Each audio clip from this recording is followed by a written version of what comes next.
You are now rocking with that dude Pascal. The same internet where David found his voice and his fans and his fortune is now a place where internet sleuths are trying to find out if he's involved in a homicide.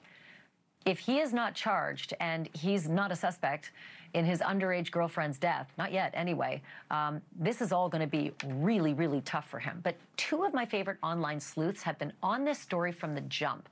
Lauren Conlin is the host of the true crime podcast The Outlier and Pop Crime TV on YouTube.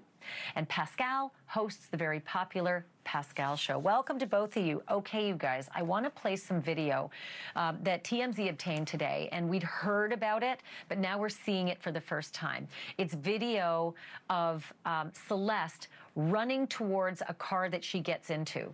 She's walking and running alternately, but there's a woman who passes her. And watch what the woman does. She turns around. Celeste doesn't even acknowledge her at all, but this woman in the foreground here turns around and notices Celeste and then just keeps on walking. I'm trying to think of all the different reasons someone might do that. Is the girl crying because she's running towards something and she looks like she's in distress? Does this woman perhaps recognize Celeste and doesn't understand why Celeste didn't acknowledge her? But I wanted to get both of your thoughts on it. Lauren, you jump in first. Tell me what you think about this. Yes, Ashleigh, that was also my first thought, is perhaps Celeste looked distressed. She looked upset. But, you know, the running is really concerning here. You know, we can't see the full frame, but we don't know necessarily if she's running from anyone in particular.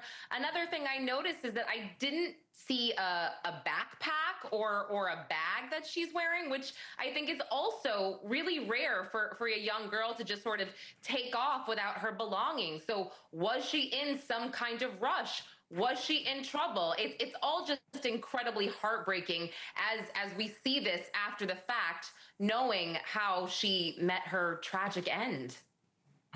You know, that is such an incredible observation. Pascal, jump on that. The fact that if she's running, let's just say, towards David's car, and it's 7 o'clock in the morning, too, so she may have left home ostensibly to go to school, but has no belongings, no backpack, maybe no plan. David certainly has plenty of money to buy her any clothes and toiletries or anything else she might need. Well, I think that what you guys, those observations are really, really good. I mean, I think that maybe because she has a history of running away, maybe that person is somebody from the neighborhood that's like, oh, where's she going? Maybe she recognized her for a second there because she has a past of running away. Maybe that's what it is, too. Yeah, it's frustrating, though, because I mean, I do that. I spin around and I look at somebody who passes me, but only if there's a reason, right? There's got to be something that would make you break your stride. And clearly, Celeste does not break hers. She makes no acknowledgement of this woman at all. And again, is it possible she's on the phone talking to David or talking to whomever it is she's going to meet up with and get in the car? Because what we don't see on this video, and I should make this really clear to our viewers, is that the liquor store owner knew after this frame, when she actually walks out of frame, he saw her get into a car. He just couldn't remember what kind of car. It was nondescript. It was far away, but he saw her get into a car. So we know that this was the last time she was seen. And before this, she's alternately running and walking and running and walking. Clearly, she's agitated in some way. Let me move on to the Tesla photos and the tow report that this private investigator, Steve Fisher, broke on our show earlier tonight. I was fascinated, you guys, by the condition of the car. I thought I'd seen it, you know, from the drone shots, but wow. Pascal, look at the dirt that's caked on this thing. Oh, yeah. I mean, this thing is caked up with pollen, dirt, and all kinds of soot. I mean, what Stephen Fisher did say, that observation was a very, very good observation. I totally agree. This car has been sitting there for a while. I think it's been more than when it was reported that it was just sitting there, you know, unattended to. So now the question is, how long has it really been sitting there? Yeah, and how long was she in it? Because, look, there are all sorts of possibilities here. That car could have been parked there for the month plus that some of the people Steve Fisher spoke with said. They thought maybe more than a month, but maybe she wasn't in the trunk for all of that time. So, you know, weigh in on that, Lauren. The fact that this car is banged up as well. It's only a 2-year-old car. It shouldn't be as banged up as Steve Fisher said he saw in the photos. Big, big dents in it and just a lot of wear and tear. Right, Ashleigh. Well, what really gets me is just as a human being, if you know that you're going away for a long time, generally you park your car in your garage or in your driveway. So this almost tells me that, you know, he left in haste, but that really, you know, that shouldn't be the case. He knew he was going on tour. He knew his schedule. So I personally just keep asking myself this question. I know the car was parked in the vicinity of the Hollywood Hills home. But again, you knew you were going away. If you had any knowledge about a body in your car, I mean, come on. Wouldn't you put that in the garage? Wouldn't you put that in the driveway?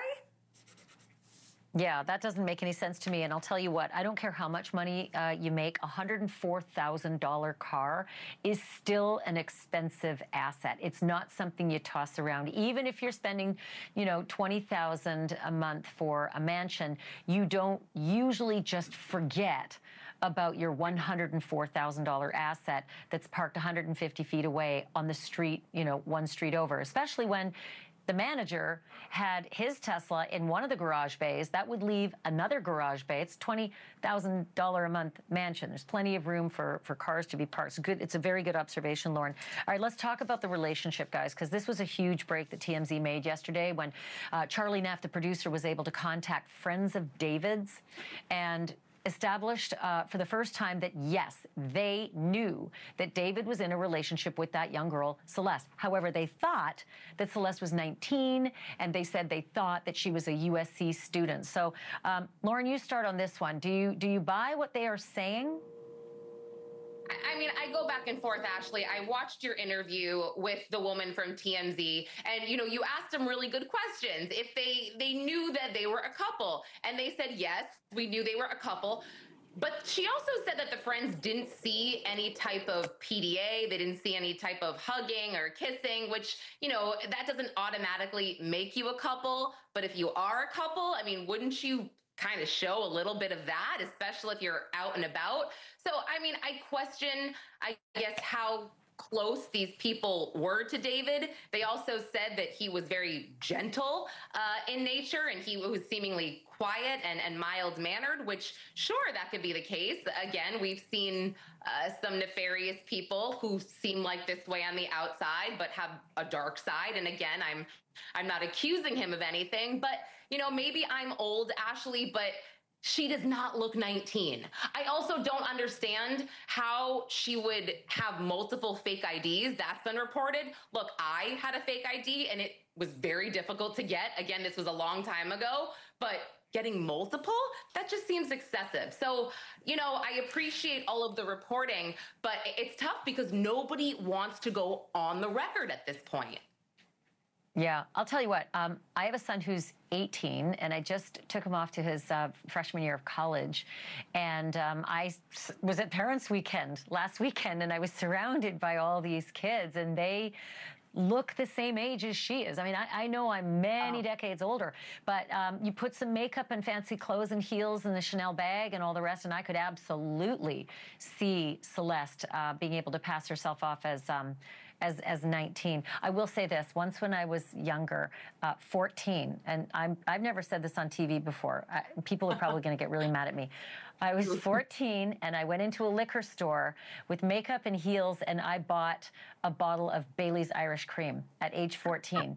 The drinking age was, the drinking age was 19 in Ontario, so it wasn't a huge stretch, but there you go. I was 14, and they believed I was 19. They didn't even ask for ID. Shame on them. That was one hell there of you a go. cup Sorry, of Mom, coffee, if you're right? watching. That is a real confession. Like, Mom didn't even know about that. She usually watches. Okay, last question real quickly. Pascal, you have a different feeling about whether she could pass for 19 and whether the friends could be believable. Yeah, I think that the friends were probably believing what they were giving them, because let's be real, it's Hollywood. How many people are out there that say that they're 25 but they're really 40? How many shows are we watching on TV where we're seeing high school actors or actors playing high school students that are actually in their late 30s? So in a way, when they say, hey, oh, I'm 19 years old, or whatever age that they gave them, I could see them saying, hey, I believe that. I definitely can believe that. So yeah, you know, age is different in LA. They move different out there for sure.